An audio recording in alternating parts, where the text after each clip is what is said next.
হুজুর জান্নাতের ভেতর আবার শপিং মল থাকবে কেমনে? প্রশ্ন আসতে পারে না? সহিহ মুসলিমের বর্ণনা, ইন্না ফিল জান্নাতি লাসুকান, জান্নাতের ভেতরে বিশাল এক শপিং মল থাকবে। এটা বোধহয় আমাদের বসুন্ধরা শপিং কমপ্লেক্সের মতো হবে, যমুনা ফিউচার পার্ক। দুবাইতে যে একটা আছে বিশাল শপিং মল, মালয়েশিয়ার মিড ভ্যালি, এগুলোর মতো হবে মনে হয়।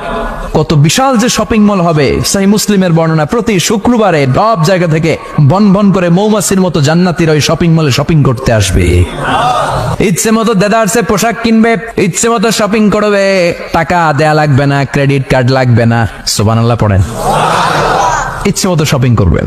দুনিয়াতে একটু কষ্ট করে হালাল উপার্জন করে খেয়ে যান। আল কানাআতু মিনাল ইসলাম, অল্পে খেয়ে তুষ্ট থাকার, আল্লাহ শুকরিয়া করা, এটার নামই ইসলাম। অল্প খাও, অল্প পড়ো, অল্প জমাও, অল্পের ভেতরে বরকত ঢুকাই দিছে কে?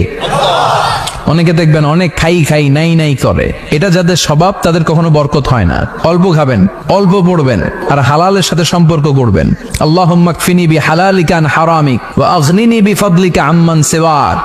বিষ্ণুনবী দোয়া করতেন, আল্লাহ হালালকে আমার জন্য যথেষ্ট করেন, হারাম থেকে আমারে বাঁচিয়ে রাখেন। পড়েন আমিন। হালাল অল্প হলেও হালালে বরকত আছে না নাই? হারাম বেশি হলেও এটাতে কোনো বরকত নাই, ঠিক কিনা?